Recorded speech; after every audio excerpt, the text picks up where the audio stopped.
नमस्कार साथियों, आप सभी का एक बार फिर स्वागत है हमारे YouTube चैनल स्मार्ट क्लास में। जैसा कि पिछली बार हमने एनालिसिस टेस्ट का विस्तृत अध्ययन किया था, उसी प्रकार से उस विस्तृत अध्ययन के आधार पर हम एनालिसिस टेस्ट के अंतर्गत कुछ प्रश्नों को हल करेंगे जो कि अलग अलग प्रकार के रहेंगे। जैसे कि टाइप 1 में हम वर्ड से संबंधित प्रश्नों को हल करेंगे। अब वर्ड से संबंधित प्रश्न किस प्रकार करेंगे, जैसे कि चूजा का संबंध मुर्गी से, चूजा का संबंध मुर्गी से है। उसी प्रकार लार्वा का संबंध किससे है, ठीक है। इस प्रकार के प्रश्नों को हम वर्ड में हल करेंगे। टाइप 2 यानी कि नंबर में, जैसे कि 3 का संबंध 5 से है, उसी प्रकार 2 का संबंध किससे है, यानी कि 3 और 5 हैं, उसी प्रकार से 2 और प्रश्नवाचक चिन्ह पर जो भी आएगा हल करके निकालेंगे, ठीक है। उसी प्रकार से टाइप 3 में अल्फ़ाबेट। अब अल्फ़ाबेट में हम किस प्रकार के प्रश्नों को हल करेंगे, हमारे अंग्रेजी वर्ड के, चाहे वो किसी भी प्रकार के अंग्रेजी के वर्ड हो, ठीक है, ग्रामर से संबंधित हो या हमारे अल्फ़ाबेट में यानी कि ABCD में जो भी वर्ड रहेंगे उनको उल्टा सीधा करके जो भी कोडिंग डिकोडिंग बनेगी उस प्रकार से हम हल करेंगे, ठीक है। आज हम पहला प्रश्न हल करते हैं, ठीक है। अब हम टाइप 1 यानी वर्ड से संबंधित प्रश्नों को हल करेंगे, ठीक है। हम पहला प्रश्न ही हल कर लेते हैं। जैसे कि चूजा किससे निकलता है, कहाँ से आता है चूजा, मुर्गी से। चूजा और मुर्गी में संबंध देखेंगे हम। तो चूजा कहाँ से आता है, मुर्गी से, ठीक है। चूजा मुर्गी से आता है। तो लार्वा किससे आएगा, लार्वा जो है किससे आएगा, जिस प्रकार से चूजा मुर्गी से आता है उसी प्रकार से लार्वा कीट से आएगा। किससे, कीट, ठीक है। ये इसका आंसर कीट आएगा। उसी प्रकार से दूसरा प्रश्न है हमारा नंबर टाइप का, जैसे कि 3 और 5, यानी 3 का संबंध 5 से है। अब अगर देखा जाए तो 3 और 5 एक विषम संख्या भी है और एक प्रकार की अभाज्य संख्या भी है, ठीक है। यानी कि 3 का संबंध 5 से है, उसी प्रकार 2 का संबंध किससे रहेगा, यानी कि अब ध्यान दीजिए कि 3 के बाद 5 आया है, ठीक है। उसी प्रकार 2 के बाद क्या आएगा, अब हमें 2 के बाद 3 तो नहीं लिखना है क्योंकि यहाँ पर है दोनों अभाज्य और विषम संख्याएं। उसी प्रकार से 2 के बाद क्या आएगा, यहाँ पर हमारा आएगा 4, ठीक है। अल्फाबेट से संबंधित प्रश्न में किस प्रकार से हल करेंगे, जैसे कि हमें इसमें हमारे अल्फ़ाबेट के पूरे 26 अक्षर चाहिएंगे।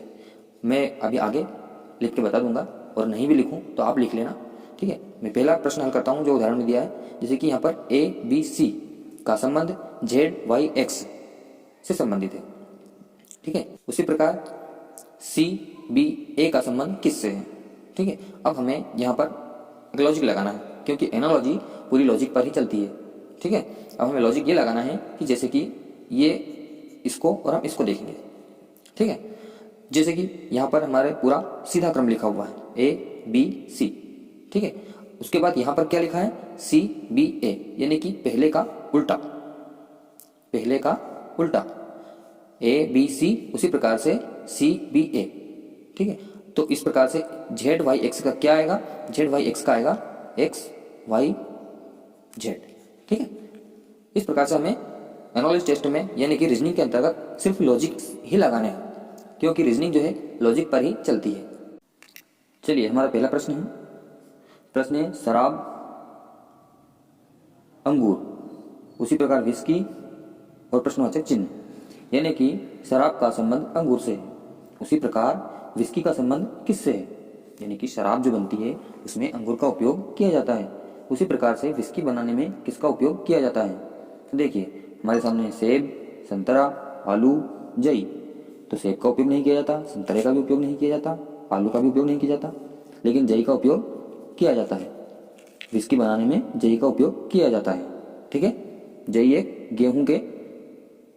गेहूं की प्रजाति की फसल है जिसका उपयोग विस्की बनाने में किया जाता है, ठीक है।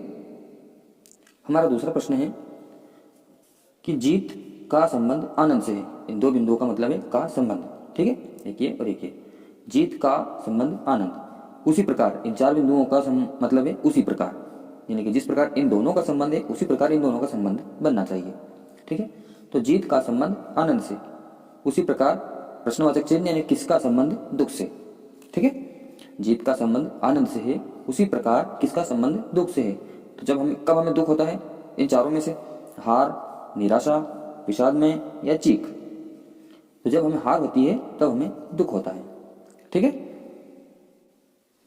चलिए हमारा अगला प्रश्न है कि घड़ी का संबंध समय से, उसी प्रकार थर्मामीटर का संबंध किससे? ठीक है, घड़ी का समय से संबंध है। ठीक है, यानी घड़ी क्या बताती है? समय। घड़ी क्या बताती है हमें? समय। उसी प्रकार थर्मामीटर क्या बताएगा? ताप, विकिरण या ऊर्जा या गर्मी। तो हमें थर्मामीटर क्या बताता है? ताप। यह एक विज्ञान से संबंधित प्रश्न है। ठीक है, हमारा अगला प्रश्न है कि बाढ़ का संबंध पानी से है, उसी प्रकार तूफान का संबंध किससे है? हमें पहले इन दोनों को समझना है, उसी प्रकार से फिर हमें इसका आंसर देना है। तो जैसे बाढ़ का संबंध पानी से है, तो बाढ़ का संबंध पानी से कैसे? कि जब पानी गिरेगा और ज़्यादा पानी गिर जाएगा तो क्या आएगी? बाढ़। ठीक है, अब तूफान कब आता है? मिट्टी से, गति से या हवा से या प्रकाश से? यानी कि हवा। एक हवा कम चलेगी तो तूफान नहीं आएगा, और जब हवा तेज चलेगी तो क्या आएगा? तूफान। उसी प्रकार से जब पानी तेज गिरेगा तो क्या आएगी? बाढ़, और जब हवा तेज चलेगी तो आएगा तूफान। ठीक है, इसका आंसर है हमारा हवा। हमारा अगला प्रश्न है 5वां, गत कल का संबंध आगामी कल से है, यानी कि बीते हुए कल का संबंध आने वाले कल से है। आज की बात नहीं हो रही है, आज को बीच में रखा है इन्होंने। यानी कि गत कल का संबंध आगामी कल से है, यानी कि हमारे आज के आसपास यानी इससे लगे हुए दिन कौन से हैं? एक गत कल और एक दूसरा आगामी कल, यानी कि एक भूतकाल और एक भविष्यकाल की बात हो रही है। उसी प्रकार से मार्च, ठीक है, मार्च पहले क्या है? मार्च, यानी कि गत कल। ठीक है, उसी प्रकार से मार्च के बाद क्या आएगा? अप्रैल, मई, जनवरी या जून? क्या आएगा? यानी गत कल के बाद आज को छोड़कर आगामी कल की बात हो रही है। ठीक है, गत कल के बाद आज को छोड़कर आगामी कल की बात हो रही है, यानी बीच में एक को छोड़ रखा है, यानी कि जो आज बीच में है उसको वर्तमान को छोड़ रखा है, यानी कि भूतकाल से डायरेक्ट भविष्यकाल पर कूद रहे हैं, वर्तमान को छोड़कर। ठीक है, उसी प्रकार से हम भी यहाँ पर मार्च के बाद अप्रैल को छोड़कर कहाँ कूदेंगे? मई। मार्च को छोड़कर, मार्च के बाद अप्रैल को छोड़कर किसको पर कूदेंगे? मई। ठीक है, तो हमारा आंसर क्या है? मई। यानी कि इसमें एक दिन को छोड़ा गया है, उसी प्रकार से हमें भी एक महीने को इसमें छोड़ना है। तो मार्च के बाद हम अप्रैल को छोड़कर डायरेक्ट कहाँ पर कूदेंगे? मई पर। ठीक है, तो हमारे इस 5वें वाले प्रश्न का आंसर है मई, यानी कि गत कल के बाद आगामी कल, तो मार्च के बाद क्या आएगा? यानी कि जब इसमें एक को छोड़ रखा है वर्तमान को, तो मार्च के बाद भी एक को छोड़ना होगा, यानी कि अप्रैल को छोड़कर क्या आएगा? मई। ठीक है, हमारा अगला प्रश्न है कि जिस प्रकार नदी का संबंध नहर से, यानी नदी से क्या निकलती है? नहर। क्या बनती है? नहरें। ठीक है, उसी प्रकार से हिम नदी का संबंध किससे है? नदी से क्या बनती है? छोटी छोटी नहरें। और हिम नदी से क्या बनती है? चावल, नदी, पर्वत या बर्फ। तो हिम नदी से क्या बनती है? नदियां। ठीक है, इसका आंसर हमारा नदी है। हमारा अगला प्रश्न है कि दूध का संबंध क्रीम से है। ठीक है, दूध का संबंध क्रीम से है, यानी कि दूध से क्या बनता है? क्रीम। यहां पर बनने की बात आ रही है। दूध का संबंध क्रीम से है, उसी प्रकार से धान का संबंध किससे है? ठीक है, यानी कि दूध से क्रीम निकलता है। ठीक है, उसी प्रकार धान से क्या निकलता है? चावल, चोकर, खेत या घास, यानी कि यहाँ पर निकलने की बात हो रही है। ठीक है, तो क्या निकलता है? चावल। ठीक है, चोकर किससे निकलता है? चावल से। खेत, जो कि धान बोया जाता है खेत में। और घास कब आती है? जब धान कट के चावल निकाल लेते हैं, तब क्या बनता है? जो भूसा बचता है उसका? घास। ठीक है, यानी कि दूध का संबंध क्रीम से है, उसी प्रकार धान का संबंध चावल से है, यानी कि दूध से क्रीम निकलती है तो धान से चावल निकलता है। ठीक है, हमारा अगला प्रश्न है कि कपास का संबंध सफेद से है। कपास का संबंध सफेद से है, यानी कपास कैसा होता है? यहाँ पर उसके रंग की बात हो रही है। कपास कैसा होता है? सफेद होता है। ठीक है, तो कोयला कैसा होगा?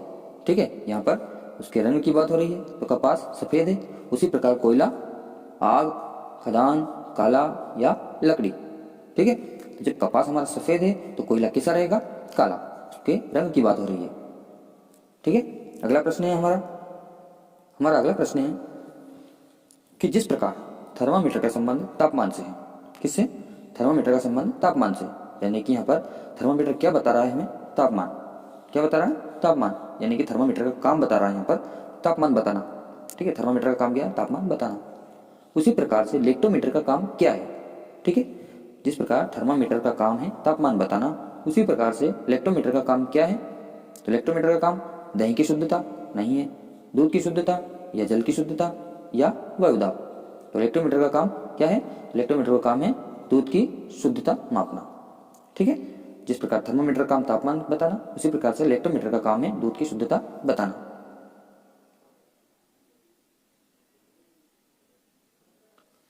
हमारा अगला प्रश्न है कि वर्ग का संबंध 90 डिग्री से। ठीक है, वर्ग का संबंध 90 डिग्री से, उसी प्रकार से समबाहु त्रिकोण का संबंध किससे है?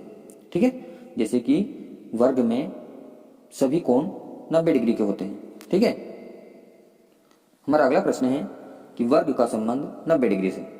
ठीक है, वर्ग में एक कोण देखें या सभी कोण अगर देखा जाए तो 90 डिग्री के होते हैं। ठीक है, उसी प्रकार समबाहु त्रिकोण में कितने डिग्री का कोण होता है? एक कोण या सभी कोण, तो वो होता है 60 डिग्री, 30 डिग्री या 90 डिग्री या 120 डिग्री। ठीक है, वर्ग में एक कोण 90 डिग्री का होता है।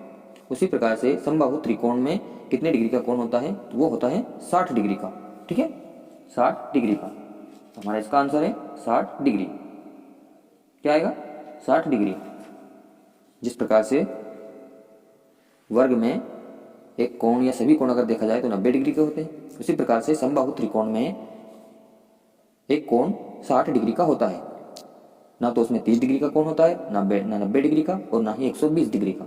ठीक है, एक कोण होता है हमारा जो 60 डिग्री का होता है। पार्ट 1 में पढ़ा है, टाइप 1 में जो है वर्ड से संबंधित, और टाइप 2 में पढ़ेंगे हम नंबर से संबंधित। ठीक है।